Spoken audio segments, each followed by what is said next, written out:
Showtime fans, time for overtime, brought to you by Modelo. And we're going to look ahead at some notable matchups for next weekend, Sam. And I know you've got your eyes on a couple of them. Yeah, thank you. I mean, you're talking about, Ohio State, Notre Dame. That's going to be one to watch. Colorado, they may have looked ahead a little bit, too, because they got to go to Oregon next week. That's another really good matchup. Ole Miss has a good matchup with Alabama as well. But, look, I mean, what Notre Dame has done so far through the first 4 weeks has been just tremendous. Yep. They have, I think they've scored or outscored their opponents by at least 3 or 4 touchdowns in each of the first 4 weeks. This is a team now with Sam Hartman as the quarterback that has all the makings of a potential college football playoff team, but we're going to learn a lot more about this Notre Dame team next weekend. Sam Hartman has taken this Notre Dame offense to a whole new different tier that I don't think we've ever seen. The last time that they were able to score 40 points consistently through the first several games of the season was in the 1900s, where Notre Dame went against 2 high schools. Yes, Notre Dame used to go against high school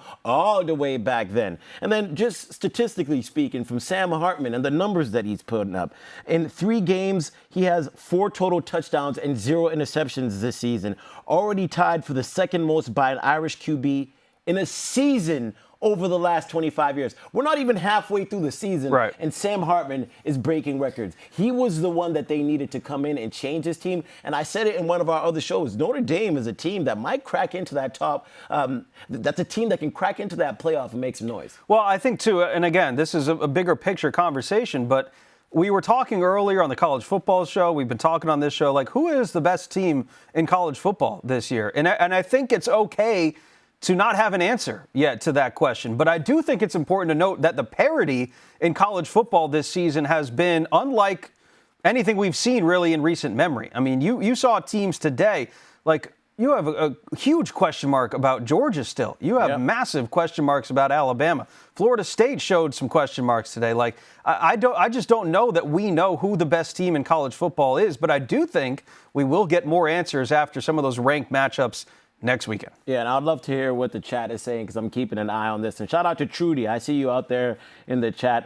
But we talked about the Notre Dame team. Now let's talk about their opponent, Ohio State. Yeah. Ryan Day said if it wasn't for the new clock rules, they'll be putting up 60 points per game. Today, they almost put up 60 points. Yeah. And Marvin Harrison Jr. and Kyle McCord were connecting.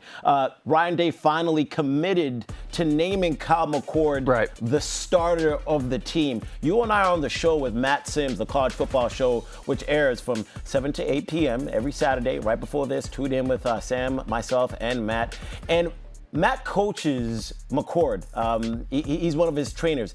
And he said, I think the fact that Day committed to naming McCord the starter helped him play with more freedom, which is why he had such a breakout game today. I don't think there's any question about it. I mean, just think about it. If you're doing, let me put it this way. If you're doing your job and somebody is always looking over your shoulder, telling you need to know, you need to do this, don't make this mistake. But if you make this mistake, we may have somebody else come in. Like having that off of your back, right, just kind of alleviates all of this pressure, and it makes him play more free. And we saw that today. Yeah, a number of games.